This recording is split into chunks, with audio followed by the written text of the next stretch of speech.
Hi guys, welcome back to my channel. It's me again, Mrs. O, back on your screens like I never left. If you're new to my channel, thank you so much for stopping by. Please take a minute to subscribe down below, like this video, share, and let's grow the family.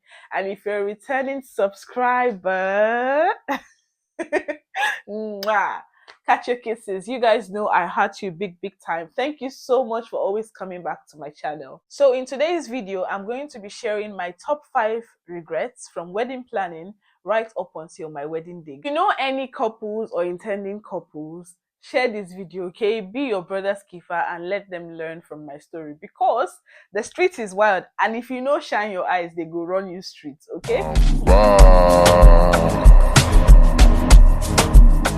Now, regret number 1, choose your event planner wisely.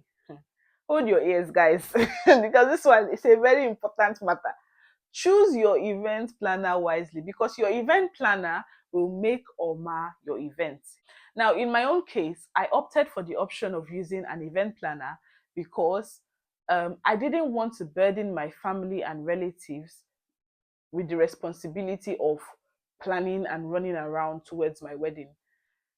For those of you who don't know, I live in the UK and my wedding was scheduled to hold in Nigeria. So you can imagine it's quite a distance. It was easier for me to just get an event planner, because at the end of the day, my family, my relatives, they all have their lives to live. And in simple terms, I didn't want to burden them, okay?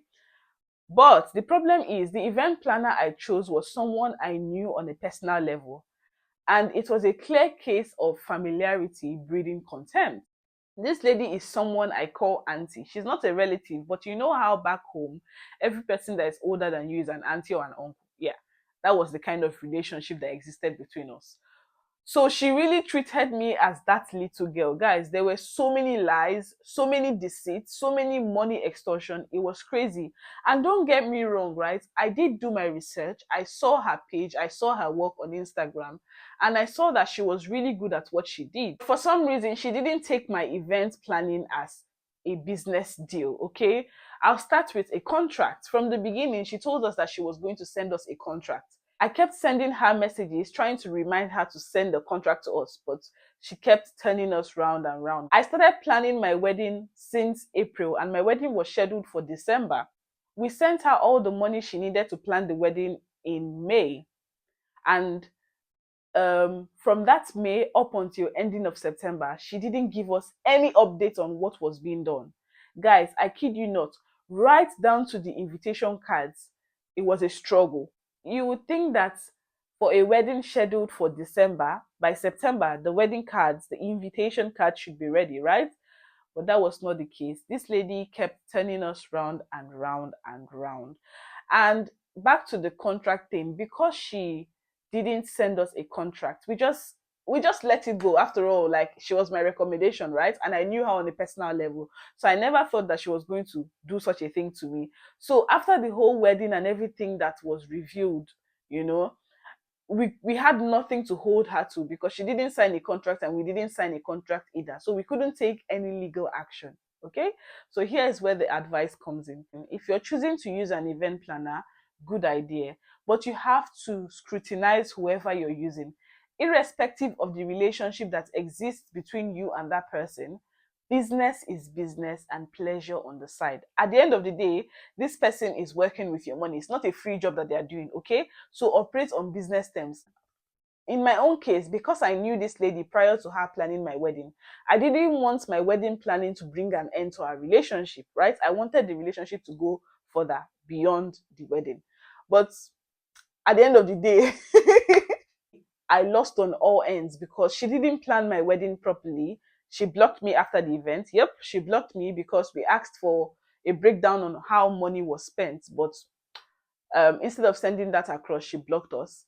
The funny thing is, the videographer and the photographer had to contact myself and my husband directly, because she had also blocked them and she was still owing them, right?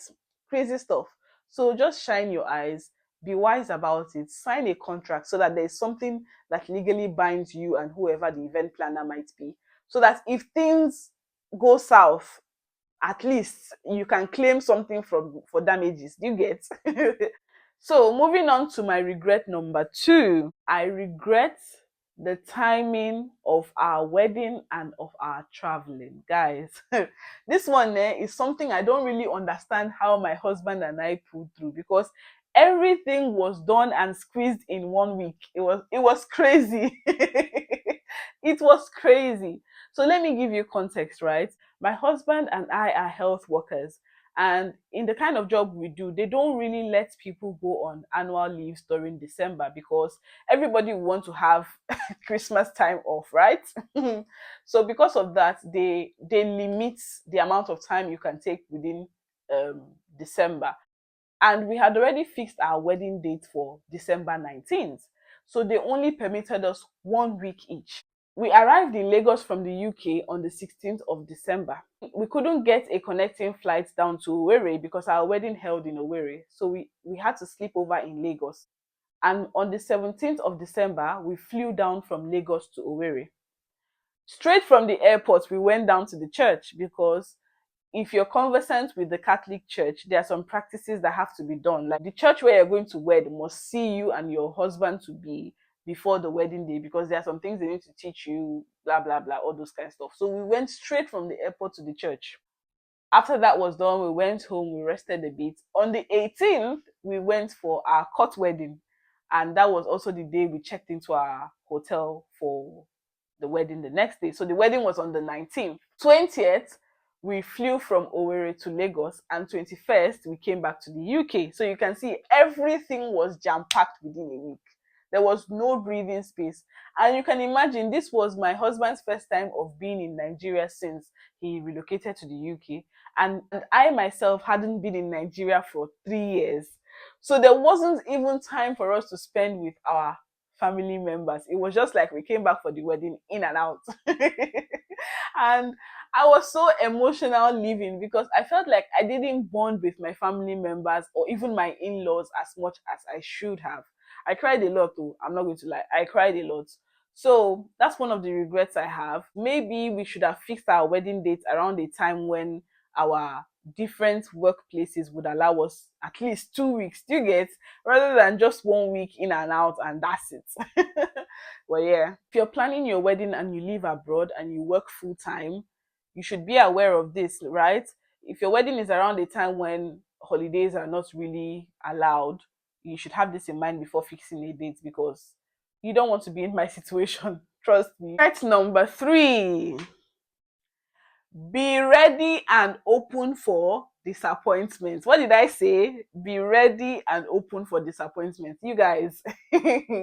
So I don't have a lot of friends, right? But I needed people in my bridal train. I have secondary school classmates that I chat with, right? But we don't talk as much. So finding people to be part of my bridal train was quite a struggle.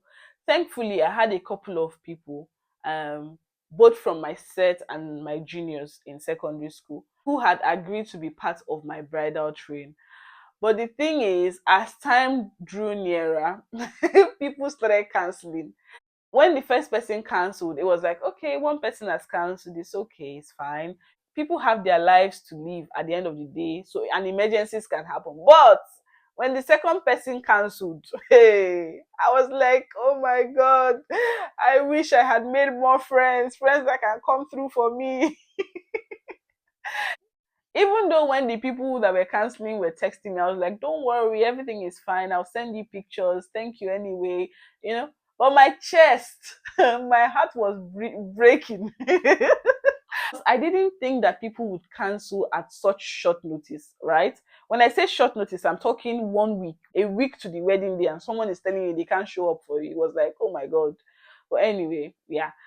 But to my girls that came through for me, hey, thank you girls so much. You guys, the girls that came through for me, the ladies, not girls, the ladies that came through for me, they really brought the vibe and the ginger. Guys, surround yourself with people that will ginger you. Anyway, my point here is be open to disappointments, because at the end of the day, people have other things going on in their lives, and everybody is not just sitting idle and waiting for your wedding day to come. Emergencies happen, and those who have promised to come through for you might not be able to. So Don't let it turn your mood off, and don't allow it to make you feel like nobody cares about you and yeah, you don't have genuine friends. That's a big, big lie because people have other things going on in their lives. Okay?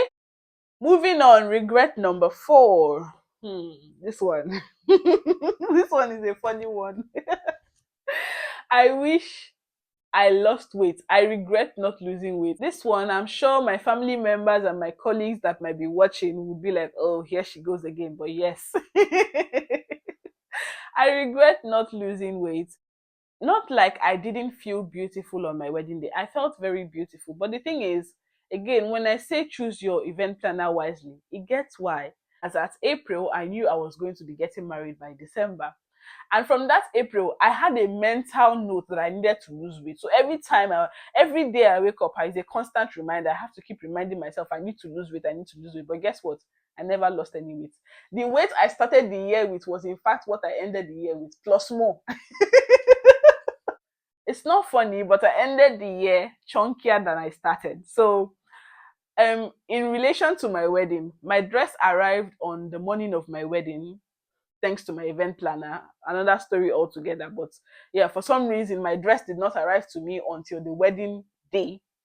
Okay, early hours of the wedding day, my dress arrived and it was too tight. It was, in fact, an undersized wedding dress. It was so bad that I couldn't sit. That early morning of my wedding, 2 a.m., 3 a.m., my event planner and my auntie were teaching me how I would be able to sit in that wedding dress. That's how tight and uncomfortable it was. It was bad. It was bad. Mind you guys, I did a virtual fitting before traveling back to Nigeria. But for some reason, when I arrived, the dress came and it was too tight. And another thing was the dress came in too late that we couldn't take it to a tailor to make any adjustment. So it was like I just had to manage it, right? I looked like I was in a cage. I looked very tight and uncomfortable in the dress. At some point, the dress even started ripping apart from the back, while we were in the church. It was a mess. And maybe if I had lost weight as I had intended to, by the time the dress came to me, even though it was on the size, it would have been my perfect size because I wouldn't have been as fat as. You get the point. But yeah, I regret not losing weight before my wedding day. I still made a beautiful bride regardless. Argue with your keypads. Moving on to my 5th point. I wish I was a happier bride. Every time I think back to my wedding day and remember how sad and angry I was, especially before the reception, right? I wish I can have my wedding day back just so that I can correct all my wrongs because I was so angry and so agitated. And it was a mix of so many things. Starting from my bridal shower the night before, there were so many plans I had made with my event planner and none of them came to fruition, right? Plus the fact that I had to stay up late into the night waiting for my wedding dress to arrive, only for the dress to get to me at 2 a.m. and when it arrived, it was undersized. To the fact that I had to sleep at 3 a.m., had to get up at 4 a.m. to start preparing for everything. It was just, everything just made me feel so overwhelmed. So from the morning, I was already in a funky state because I didn't have a good night rest. And then after the church, you know, going to the reception and I was just seeing that things were looking a bit wosky. Everything just got to me and I was so, so, so angry. Omo, everybody around me collected. This thing is such a big deal for me because even till date, my husband keeps telling me that the angriest he has ever seen me was on my wedding day, which is so sad. Everybody around me seemed to have collected one or two because I was not having it at all. I know that the videos you have watched might not really highlight this aspect of my wedding day, but trust me, before I got into the dance floor, if you put egg on my body, it will boil. Everybody was collecting woto left, right, and center. If you talk to me, I won't even reply. I was so pissed, too angry to even speak. Do you get? Even the photographers had to beg me to smile. It was that bad, but oh well. Thank God for the joy that he placed in my heart in the reception hall because once I got into that dance floor, it's like I wasn't seeing anybody. Like whatever is happening outside of the dance floor, I don't care. I'm here to have a good time, and a good time I had indeed. So for a bonus point, guys, continuing from my last regret, if you're planning your wedding, be intentional about you and your partner having a good time, because at the end of the day, this wedding we're talking about is a one-time thing. Oh, once it goes, it goes. So be intentional about being happy, irrespective of how things might be going south. Okay, focus on having a good day, because at the end of the day, people will come and people will go and live their lives, and you'll be left with the memory of a good wedding or a bad wedding that you had. So having a good wedding or a bad wedding, it's in your hands. So it's in your hands. Plus, if you're using an event planner, remember what I said. Be very intentional, be very mindful about who you're using. Sign a contract so that no matter what, if things go south, you can still claim some money back through legal action. Anyway, I don't want this video to be too long. If you watched up until this point, thank you so much. Please don't forget to subscribe, like this video, share to as many people as you can, as it's an informative one. And let's engage in the comment section. What were your wedding day experiences like? Do you have any regrets? Drop it down there and let's converse, okay? Until my next video, stay glued, stay safe, and stay blessed. I'll see you real soon. Bye, guys.